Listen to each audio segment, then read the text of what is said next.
Greetings, listeners, domestic, international, and extraterrestrial. I'm Dave Reed. And I'm Kristen Riley, and this is the Cast Files. I am a nerd who is somehow, some way, somewhere, and some who has not seen the X-Files.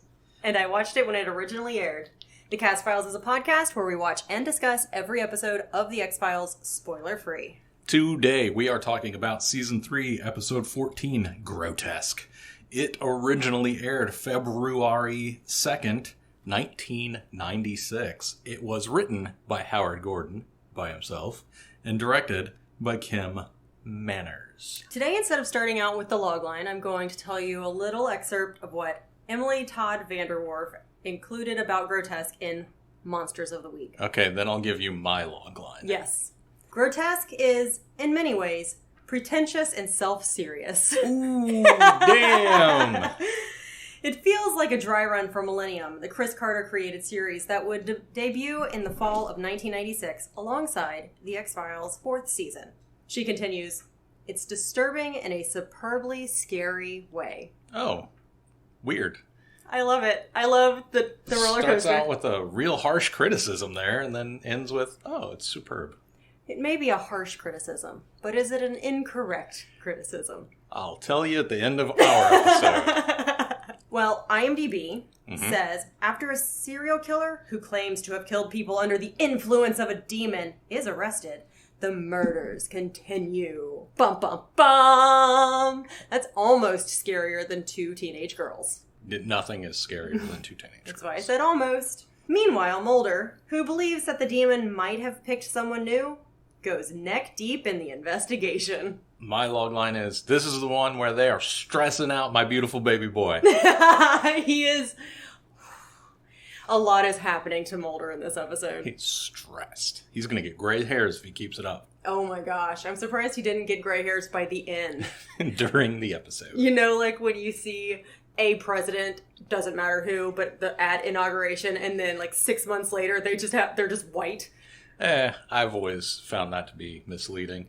It's at the end of their presidency where they look like they've aged nearly a decade. Well, yeah, it's nearly a decade later. No, I think it happens much faster than that. And I think I was going to say maybe it's because they were dyeing their hair during the campaign and then they stopped because they didn't have to. Because honestly, dyeing your hair requires a lot of upkeep. And who has time for that? Not me. No. I say as I have just dyed my hair again. Mm-hmm. But it's only a rinse, so it's so much easier. And it was the first time in a while. I know, because it's so much work. All right. So, this episode answers my question from episode 13, which was, how often are we going to enjoy the satanic panic in small town USA? And the short answer is, often. Okay. So we're counting this as a satanic panic. Yes. All right. I am counting it as a satanic panic, whether or not you are. Okay. So the story inspiration, so I have a little bit before we get into the episode because I thought this was interesting. And what are we doing here if we're not trying to be interesting? Oh, okay. I'm trying to be funny. Oh, I'm trying to impart at least a little bit of trivia for people. I'm not going to go so far as to say it's knowledge. It's more like, oh, and now I know this tidbit of useless information. Great. So, trivia. The story inspiration. Gordon was inspired to write the episode after walking down the streets of New York and seeing several stone gargoyles on the corner, staring at him. Oh. The eeriness of the occurrence led Gordon to develop a tale involving possession by a gargoyle spirit. Gordon also influences the works of writers like Edgar Allan Poe and Dostoevsky more than horror films, which I read that before I watched it, and then I can see it because it's the tension. Okay. But it could also be classic horror. Okay. I liked it, though. And then I wrote, Chris Carter rewrites strike again. He is a man who loves a rewrite. Okay. So Gordon wrote a draft script for the episode, but the weekend before production began, remember that episode where they were rewriting it during production? Uh-huh. Oy. So at least it wasn't that, but the weekend before, he had to completely rework it with the help of series creator Chris Carter, which makes me wonder why it was greenlit in the first place if it needed a complete rewrite.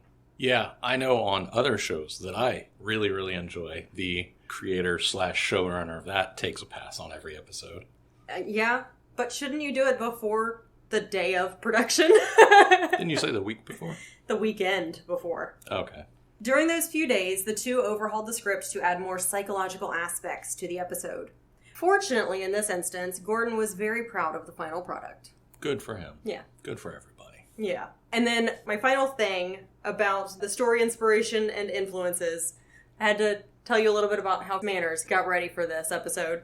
He listened to the soundtrack to the film Jacob's Ladder from 1990 on repeat until his wife finally asked, "Do we have to listen to that fucking CD again?"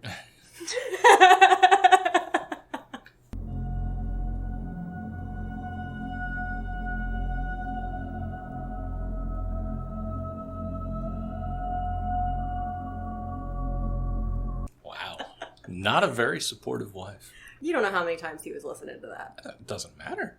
It's what he needed to get in the headspace to do his job. There are? To put food on the table. You think that she didn't do any work either? You think she's just sitting at home bitching? Yep. Wow. The glass of Chardonnay. Wow. Well, if she has to sit at home bitching and listening to... Valium. Not enough, apparently. They did have headphones back in the day. Yeah. And she should have put some on. Wow. You're really coming out of the gate hot on this one. Yeah, I am. Well, welcome, guys. The patriarchy has joined us. So we start off at George Washington University, the extension program. I guess they had to add that because most of these people are adults and it's nighttime. So it's like, why are all these folks in a program? Oh, it's an extension program. Oh, cool. So folks can go. I didn't bother to notice that. Well, I'm not surprised. Washington, D.C. A group of artists sketch a nude male model. And if I looked like that guy, I'd be a nude model too.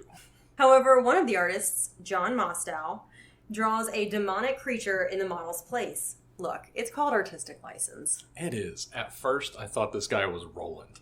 Oh, did you? Yes. Wow. While using a utility knife to sharpen his pencil, he cuts his hand and smears the blood on the drawing. Look, it's called modern art. Okay, but that's not the assignment. He gets an F. This is an extension program. I'm pretty sure he's F just... minus. How do you know it wasn't the assignment? What if they were like, look at this guy. Because I can see the model. Look at this guy and let him inspire you. Nope. Have you ever taken a 2D art class? No. Well, then I guess you don't actually know, do you? Yes, I do. I've taught many 2D art Did classes. I take a 2D art class and get an honorable mention for my pointillism still life? Yes, I did. Fantastic. Thanks. Did you draw what the actual model was? Yeah, I did. There you go. It was pointillism, though, so it was already a weird medium. You don't know what that is. Come on. I'm an adult. I know what pointillism is. The instructor calls time and everyone jams their charcoal drawings into their bag. Nope. You gotta spray that shit with Aquanet or something, or it will smudge. I thought so. I thought something was You can't. off. Mm-mm. Yeah, I was gonna ask if you've ever worked... have you ever worked with charcoal, but you've probably not since you've never taken a 2D art class. No, I worked with like watercolors when I was in single digit age. I like that. I'm gonna say that. Well, what medium did you work in today, 5-year-old? John seems agitated, but still manages to say excuse me when he rushes by the teacher and the model. Did you notice that? He bumped into him pretty hard. Like he shoulder checked the guy.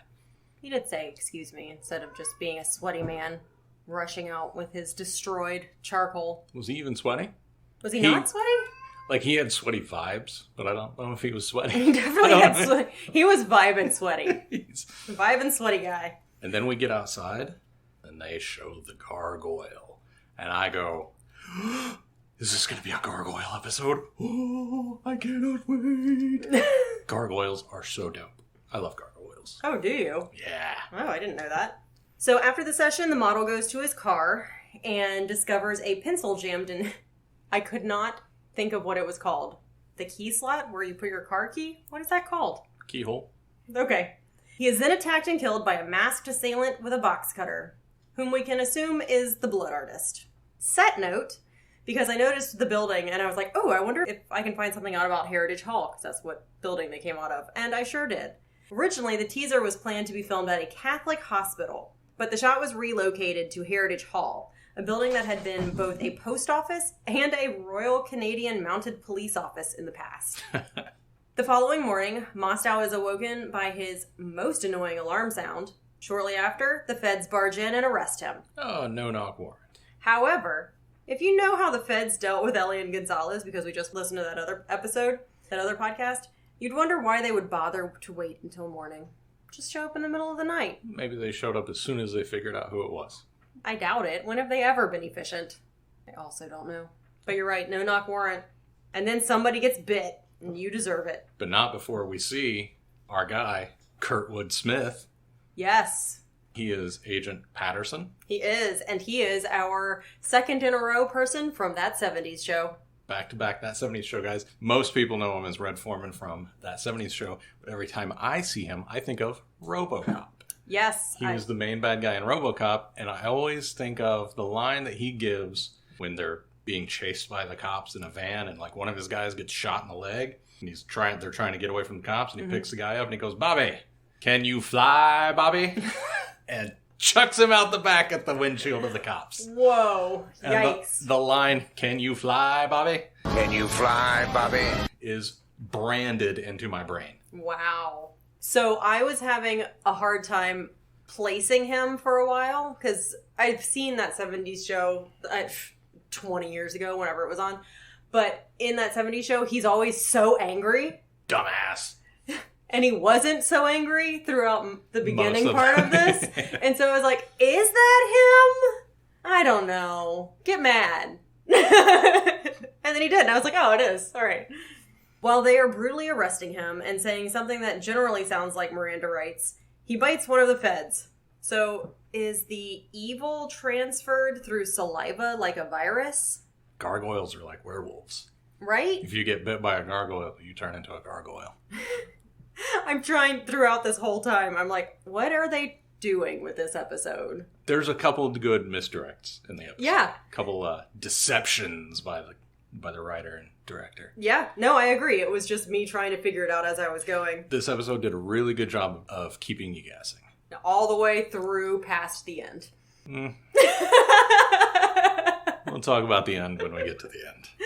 The camera scans the room and finds that he's wallpapered his room with charcoal drawings. Investigator Dude is actually wearing gloves when he pulls a picture from the wall. So he's light years ahead of our favorite agents. Well done. Yeah. Scully does use gloves later in the episode. Did you notice? Well, because she really enjoys the snap. Right.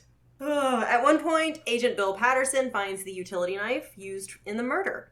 The blood, my note says the blood is covered in blood. The blood is covered in blood. I meant the blade is covered in blood, though the outside is wiped clean. So open and shut case, right? Nope. This is the X-Files and the cold open. So obviously our prime suspect cannot be the culprit. Oh.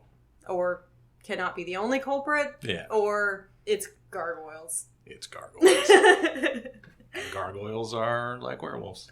I guess so. Mostow is an immigrant from Uzbekistan with a history of involuntary commitment because the X-Files can't not do that. And he is charged with killing 7 men by mutilating their faces. The description reminds me of the Joker, how he mutilates their faces and cuts a smile into them. It was a bit much. Mulder acknowledges there is no evidence of sexual violence against these men, though Scully mentions overkill, and I meant to look up, is mutilation of a corpse equivalent to overkill? I don't know, because overkill feels like it's all happening at the time. Like, somebody is stabbed 30 times. You don't, like, leave and then come back and do it some more, usually. But mutilation feels like there's intent, so I'm not sure. I'm not sure what the actual definition is, but I would not have said they were equivalent. Yeah, mutilation feels like that is the goal. Right.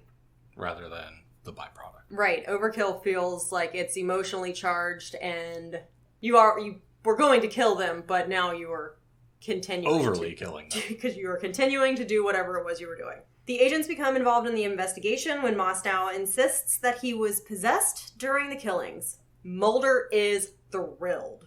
Mostow's claims are given credence when another murder occurs after his arrest, primarily because the cuttings are identical. Why? I don't understand the through line of being possessed to kill and another murder happening, wouldn't this indicate that they had the wrong person? Because they don't say, that I heard in this part of the episode, how they decided it was him, and then how they decided part of it was him, but then there was another one. And why would there be a copycat? How would there be a copycat who wasn't already involved in the case? Because it happened so quickly, the details of the murder, being the exact details of the murder, wouldn't have already gotten out in the press. They say all that. They mention pretty much all of that when they're talking about this. Yeah, that it can't be a copycat. That's not the guy who got bit by the gargoyle. They're trying to make you think it's the guy who got bit by the gargoyle. Right, but I've already said it can't be a copycat. Yeah, and they said that too. Right, what I'm saying is, how would it not be this? How would it still be this guy and someone else? That's why it's spooky. Mostel draws a gargoyle and claims it made him kill. Scully isn't sold, naturally. She's over this guy's story before he even begins. His claims that he didn't kill these men are pretty tough to believe since Mostel's fingerprints were found on the scene, not those of a demon, says Scully. Which makes me think, okay, so they do actually have a reason for arresting him, and then someone else's fingerprints are at the next scene? Not sure whose fingerprints are anywhere, but because Mostel's wearing gloves when he kills people. You can see his hands, they look like gargoyle hands. Right. When he's slashing the nude model. So he's wearing gloves. He can't have fingerprints all over the place. Scully says his fingerprints are at the scene. Okay, so obviously Mostel has some issues that need to be addressed. Possession ain't it.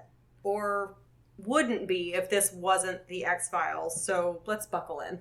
Scully mentions DID and then says something about claiming possession as a way to justify what they did. Mm-hmm. Could be the DID, if that's what he actually has. I don't think you need to make up a possession story if you actually have DID.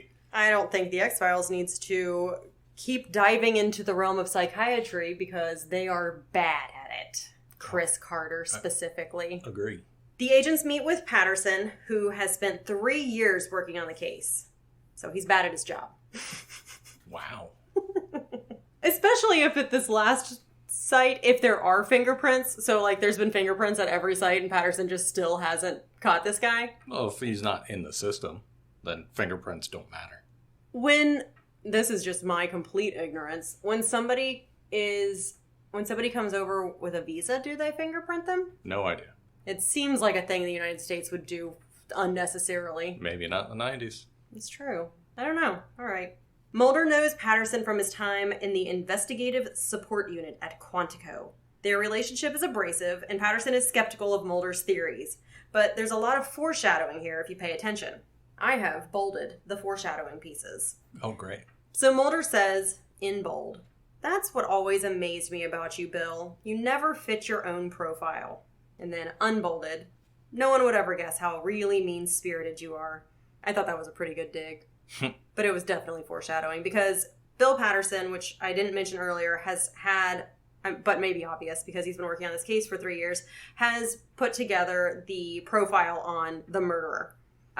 Bill Patterson's profile says that it is an individual working alone, and so now he's struggling with the second killer / copycat / not copycat / whatever is happening since we got the guy, but the murders are still happening, and if he worked alone, and that's the assumption I've been working on for 3 years, then my whole profile is garbage. Mm-hmm. But we know that Bill doesn't even fit his own profile. But Bill's open to his profile being wrong, because now he's running under the assumption that there is an accomplice. Is he running under that assumption, or is he pretending to run under that assumption? He's running under the assumption. It's actually... consciously. Right. Patterson says, "The arrest of John Mostel resulted in 3 years of hard work in my unit. 3 years." And I bolded. "You can imagine we were awful upset by this latest murder, and by the suspect floating this possession theory." Unbold. Mulder says, "You think he's got an accomplice then, even though your own profile of Mostel states that he's most certainly working alone." Patterson in bold. "My profile led to his arrest. No, he acted alone. And that murder last night was done by a second killer. And he acted alone, too." Ooh. So there's a lot of foreshadowing in here. Scully asks about it because she is the best partner. And Mulder says, in bold, because this is also foreshadowing. "Wanting to track a killer, to know an artist, you have to look at his art. It really meant if you want to catch a monster, you have to become one yourself. Bold. I've always hated that, I don't know, theory or trope or whatever. The cop who says shit like that. I'm pretty sure it's an excuse for bad behavior. Exactly. It's always bothered me. Every time it's been brought up. Mm-hmm. Mulder and Scully go to Mostel's studio and discover a hidden room full of gargoyle sculptures and a cat. Chester! Oh my god! Chester's back! Chester made a triumphant return. I was excited. That's awesome. It was funny because Scully's looking around at all these gargoyles, unsettled, and the cat jumps out of wherever, and she says, I thought it was one of them come to life. Oh, I missed that. And I was like, what? Who wrote this line, Chris Carter? That's not a Scully line. Right. Mulder goes in alone for some reason, and rather than eating the clay he gouges from the gargoyle's face, he puts his flashlight in his mouth and ignores Scully while gouging the face off the gargoyle. As he does, he finds a corpse inside. This scene also bothered me because she's yelling at him from the other room. Why not just walk through the door? Exactly. And he's got his flashlight in his mouth, so it's not like he can answer her. He could have before he put his flashlight in his mouth. But Mulder is not a good partner. He needs to work on his communication. In the next scene, we see a glassblower who is attacked and hospitalized. Niemhauser, another agent on the case, tells Scully that Patterson was responsible for getting Mulder assigned to the investigation and may admire him after all. It's a long shot and very obvious about what's to happen. If you know what's going to happen. I wrote that before I saw the next scene. Oh, okay. I have above average intelligence? Can tell what's going to happen in the X-Files. I was still running under the assumption that it was a gargoyle episode. I was never running under the assumption that it was a gargoyle. I guess it was just hopeful thinking. Probably, because I am neutral on gargoyles. Gargoyles are fine. Gargoyles are cool. They were cool to see on cathedrals and stuff when we went to France, just because it's like, those are some spooky looking things on that building. Mm-hmm. On that spooky looking building. But yeah, as far as monsters of the week go, I can take them or leave them. You haven't seen one yet, so... I haven't been seeking them out, no. Why? Have you seen a gargoyle? Not yet. I thought we were going to see one, and we didn't. In this episode? Yeah. Oh, I see. Okay. Niemhauser is the one who was bitten during the recovery of this person. So he's turning into a gargoyle. At this point. Saliva virus. Oh, werewolf. Werewolf rules. Wouldn't that be because of the saliva and a virus? It's magic. Oh. Leading me to assume he's the next in line to start mutilating young men. See? I didn't say us because I was like, I don't know how David feels about this, so I'm just going to say me. Our attention is drawn back to him when Scully acknowledges his stitches, so we won't forget. Exactly. Never forget. Patterson drops in, asking where Mulder is, and the glassblower becomes agitated until the nurse asks the agents to leave. Bum, bum, bum, more bold foreshadowing. This could be explained away by the upsetting subject matter, though. But it wasn't. No. We know now what the reason was. In the library, Patterson finds Mulder studying gargoyles, expressing disappointment in him. Luckily for Mulder, he wouldn't want to disappoint Patterson by not disappointing him. Mulder is such a child in this episode. Or in this scene. You liked that? I liked it. It felt very father-son. What I didn't like was the voiceover while Mulder is studying. Even Fox Mulder was bored by this voiceover because he fell asleep in the middle of it. That's hilarious that you said that, because I've stopped paying attention to Mulder's voiceovers and didn't even realize it happened. I don't know what he was talking about because I stopped paying attention in the middle of it. I know he has another voiceover at the end, which I also didn't listen to. I have the kind of a summary of what happens, but that's because I had to go back and read the script because I can't do the voiceovers. Neither can Fox Mulder. He fell asleep. Yeah, so did I, apparently, because I didn't realize it happened in this scene. I guess it makes sense, or not, whatever. Also, Patterson has some weird anti-library opinions. He also says he thought Mulder would have put his feet on the ground by now. But why? Isn't everyone following this basement fed's career? Because every time that anybody from Mulder's past comes up, they're like, Mulder, basement guy, the guy who's been sent to the basement. Everybody knows that he's spooky Mulder, except Patterson, I guess? But why are they all following his career? He is a laughingstock. Maybe that's why. I don't know. I know the shitty people at my work. Yes, that's I am true. acquainted with them. I'm like, oh yeah, I can't stand that guy. Maybe that's right. Oh, it's just so weird because every time they're like, here is his office in this closet that no one's used for 1900 years. And then everybody's like, hey, Mulder was the smartest guy in our class. Mulder's the coolest guy we've ever heard of. Mulder's the guy who's getting it done. Mulder gets it done. Mulder has the inability to forget things. That's right. You'd think that he would, I don't know, use that more or for better reasons. Probably not. I think if I had the inability to forget things, I'd be like, why do I know all of this? Why? Why should I know these things? Yes. After you showed me that meme, the next day I got an email that I actually did that. I played that meme in my head as I was deleting it. Like, I don't think any of this applies to me. Scully goes to Mulder's apartment and finds it covered in gargoyle drawings, which I want to know, when the hell did he have time to do this? What is the timeline of this episode? Didn't he just take them from the guy's apartment?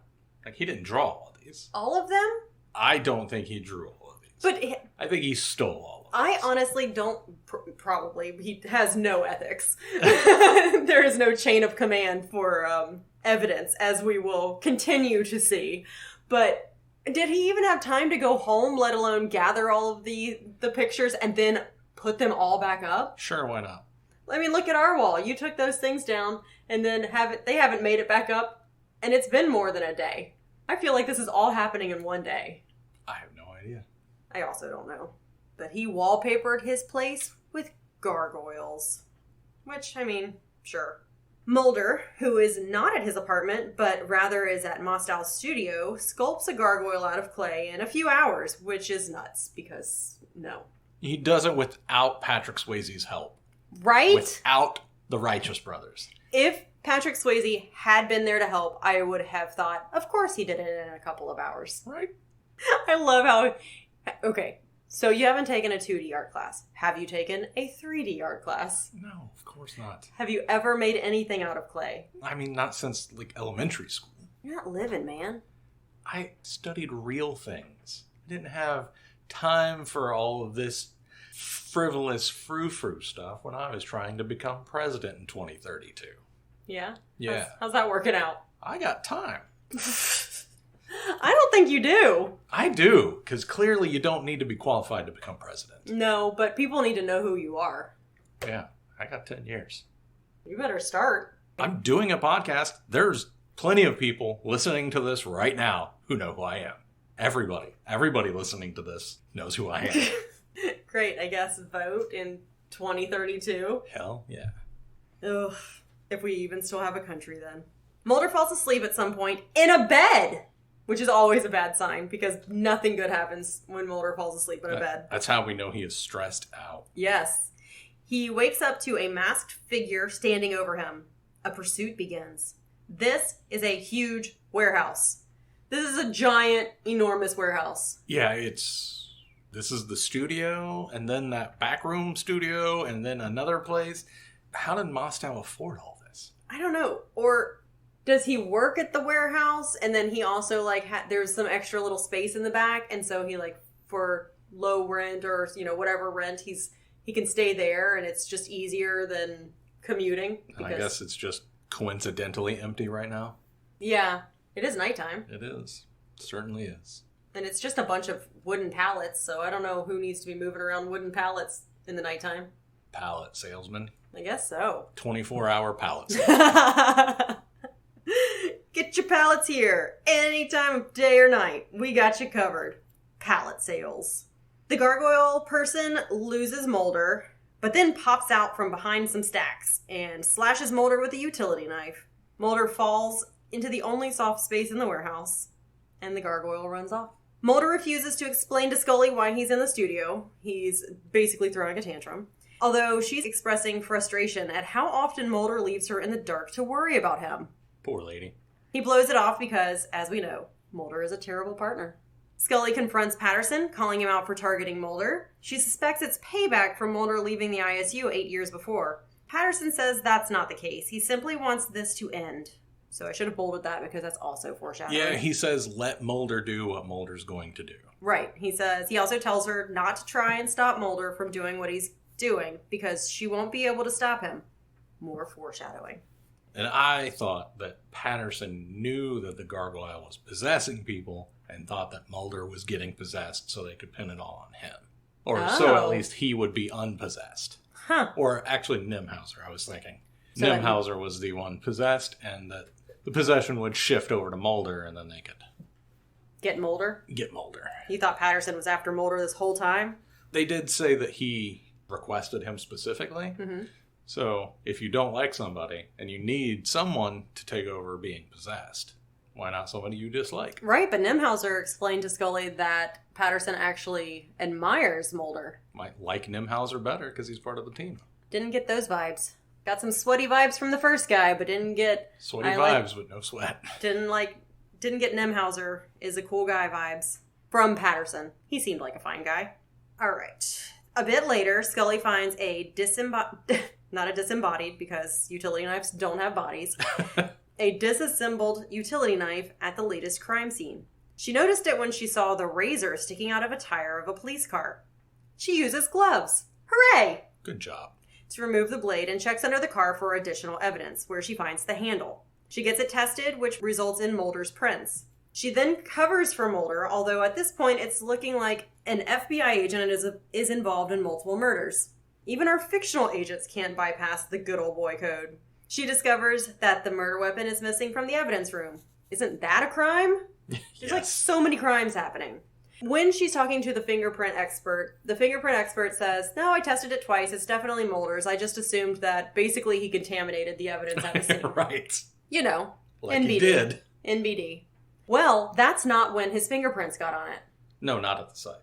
No. Mulder goes to see Mostow again, who refuses to divulge how to find the creature that attacked him. Mulder grabs him by the neck. Everyone is sweaty and acting bonkers. Everybody's the bad guy. Yep. In this scene, she meets with Assistant Director Walter Skinner, who is also worried about Mulder's behavior. Skinner knows way too much, way too fast. It's pretty ridiculous. But he's like in charge, so you know how in charge people know everything. Oh yeah, all of my bosses just know everything. What was I? They're well informed. Oh, not that Assistant Director Walter Skinner would do anything if Mulder was a murderer, but they want to discuss it at least. Sorry, I'm too close to cops covering for cops that I refuse to be neutral in this situation. Okay. Then I'll be pro-cop. So we can be balanced. No, let's not be balanced. You can be neutral if you want to be. Mulder has a nightmare about being attacked by a gargoyle that is really himself. He looks around and Patterson and Nimhauser are there, which makes me think of The Wizard of Oz when Dorothy wakes up. And you were there, and you were there, and I was there, and then I cut my own face. It's unfortunate. It was creepy. Yep. It was well done. Good tone. So I found a little dream interpretation because he had this nightmare about gargoyles. Oh, good. Dream interpretation. And unfortunately, they use some outdated language, like spirit animal. So this is from a website called What Dreams Mean. As you can tell, I dove deep for this one. Gargoyle is a powerful totem for those who need some protection. It may be that your current situation has you feeling vulnerable and exposed to negativity, which I thought was apt for how this episode's going, with Mulder dreaming of a gargoyle. Mm-hmm. And I think he does need protection, and he's super stressed. Still, with this, as they put, spirit animal as your guide, which is awful, the gargoyles can show you how to ward off negative energies by going into what they represent. An elevated point of view. Do you know what gargoyles are actually used for? Protection against evil spirits. They're used for water drainage. Yeah. The ones with the gutters do. Nothing evil about water drainage. Good water flow. No, but flowing water protects against... Vampires? Yeah. Okay. With all of its symbolism and meanings in mind, a gargoyle will enlighten, empower, or even inspire you on any journey it guides you through. This one inspired Mulder to cut his own face with a box cutter. Because he was becoming the gargoyle. Mulder wakes up and goes to Mostow's studio again, finding a severed arm, which he barely reacts to. It's because he's so stressed out and tired. He's like, okay. Scully gets a message to call Nimhauser, but his phone is answered by Mulder, who denies taking the knife. He does say that he went to evidence to hold the knife because he wanted to feel it in his hand. Such a weird thing. But why? This isn't actually possession. What are we supposed to believe here? They are going so hard on Mulder's being possessed. But it's not. I know. So what is he doing? It doesn't make any sense. So nuts. You can also hold it in the bag, dude. You can also just go hold a different one because they all feel the same. Go to Home Depot. Go to Lowe's. Go to Ace Hardware. Go to your local hardware store. They all have them. Grab the one you have in your toolkit. They're not exactly rare. They're probably in your office because your office is a storage hole that everybody jams things in. And someone's probably left one down there at some point.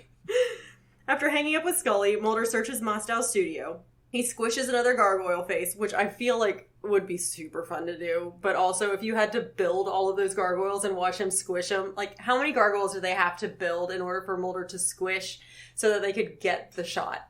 So many. And that reminds me that we went through the first one too quickly. Why was the clay still wet on the one? Because it's not fired. On the first one. Because it's not fired. But if it sat in there for weeks, it would still dry up. It would dry slowly. Weeks? It would dry. I don't know. I don't know how damp it is in that dank back room. Okay. Maybe he has humidifiers. I forgot about dankness. Yes. You forgot about the dankness I scale. did not take into account dank. Yep. See? That's why you got to work with a partner. So one of you can remind you of dankness. Thank you. One of you has to remember the dankness. All right. Thank you very much.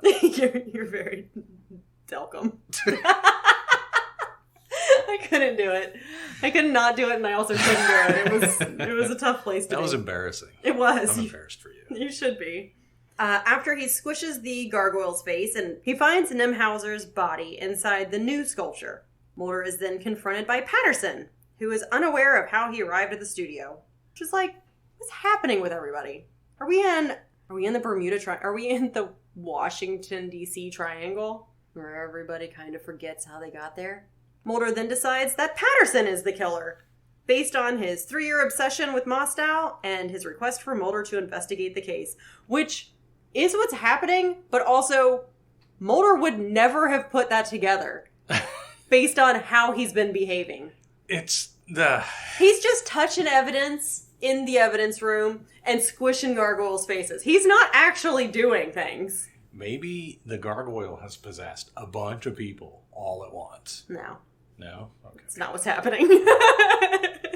Oh, is it the you have to become a monster to catch a monster bullshit? Yes. Oh, damn. That's what this is. That's unfortunate. Yeah, it is. Mulder confronts him at gunpoint, but Scully thinks Mulder has lost it and holds him at gunpoint, which is when Patterson flees. Mulder and Scully pursue Patterson, and they fight. But Mulder perceives Patterson as a demonic gargoyle creature. Patterson is shot and apprehended. In the last scene, Patterson is pressed against the bars of his cell, screaming and pleading that he is innocent, while the camera focuses on a gargoyle drawn in blood on the wall of his cell. Earlier in the episode, Mulder told Scully that he and Patterson disagreed on the best way to investigate serial murders, and Patterson always tried to empathize with the subject, imagining himself in the killer's place. Mulder's closing narration concludes that it was this that eventually drove Patterson insane, but Mulder cannot account for what he saw while fighting Patterson. Ooh. Now, we were talking about, is it real, is it not? So, I will tell you what Emily Vanderwerf says in The Monsters of the Week, and then you tell me what you think. The final twist, Patterson is the killer's accomplice, feels ingenious the first time you watch the episode, but makes less sense the more you think about it. I didn't think it. Yeah, it didn't feel ingenious to me. No. It's interesting in the sense that it suggests men like Patterson or Mulder are drawn to the darkness because it exists somewhere within them already. That's really what I liked about that. And this episode also, she continues, or she says in another part of this essay, it often turns out that man is the real monster. Irresistible, season 2, episode 13, is the show's first instance of this trope. I was going to bring that up. And Grotesque occupies a similar space within the season that the earlier episode occupied in season 2. So, yeah, it's an unfortunate ending. I don't care for it at all. The episode, for the most part, is very good. The tone is good. It keeps you guessing. Kept me guessing in a way. Apparently, you got it right away. You saw Red Foreman and went, that guy's a murderer. He did it. Oh, he wanted Mulder? He did it. He wants Mulder to catch him. I got this. I understand. I thought he was trying to set Mulder up to get possessed. But I was also hoping for a gargoyle episode. So, yeah, I don't care for it when the bad guy is just a dude. This is not the type of show I want. See, I don't mind it because that's how it is in real life. But Yeah. people refuse to acknowledge that. People are like, people always want it to be a monster. Oh, well, that person is a monster. No, that person is scarier than a monster because that person is a person. Okay, well, I'm watching the X-Files, where monsters exist, so I want it to be a monster. Well, unless we can get Squeeze back. I ain't got time for this. What? If I wanted to watch a regular-ass cop procedural, that's what I would do. No, I don't want that. Exactly. That's my point. I want monsters. That's why I'm watching the X-Files. I see. Monsters and aliens. I don't think there are any big feets aliens. with big old titties. I'm still unsure if aliens are actually around or if it's all just human experimentation. Man, we've seen multiple aliens. Right, but they all tie back to human experimentation. Brian Thompson had a literal spaceship. Oh, I keep forgetting about Brian Thompson. Which is on me, because no one should forget about Brian Thompson. How dare you? Well, look, it's been a long day. It has. Do you have any other revelations about this? Any other opinions you would like to express? No, just that. Okay. You just wanted it to be a gargoyle and you're disappointed that it's not? I am shipping this show and an actual gargoyle. Okay. I mean, we have 800 more episodes, so you might get your wish. Well, who are you shipping? Ooh, Scully and a better partner. Damn. No, I have a feeling when that they're- you're gonna get that. That's true. Eventually. When they work together, they're good. I don't like it when Scully has to play the adult and Mulder gets to play the child, I guess. I don't even like that dynamic. He's just being self-centered. I don't like it. He was sort of possessed by But he wasn't. something. But he wasn't. He's possessed by the spirit of catching Christmas. a murderer. How to catch a murderer. Okay, so I'm going to ship Mulder and some therapy so he can work on his communication skills. Okay. That's what I'll do. How How are are you you surviving? Jinx, Thank you owe me a Coke. Okay, well, I've got to run errands later, so I guess I'll get one.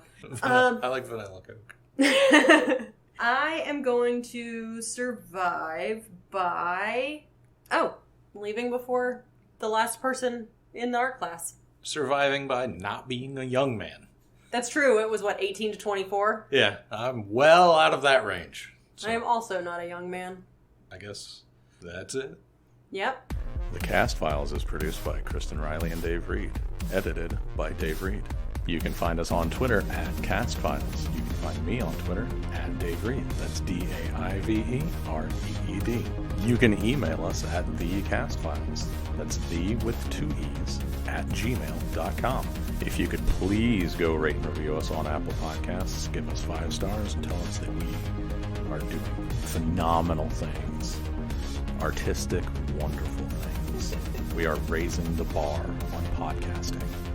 We would love you forever for that. We have a TeePublic store. You can go buy t-shirts and stuff there. Music by Hal 6. Logo by @OokaArt. That's OOKAART.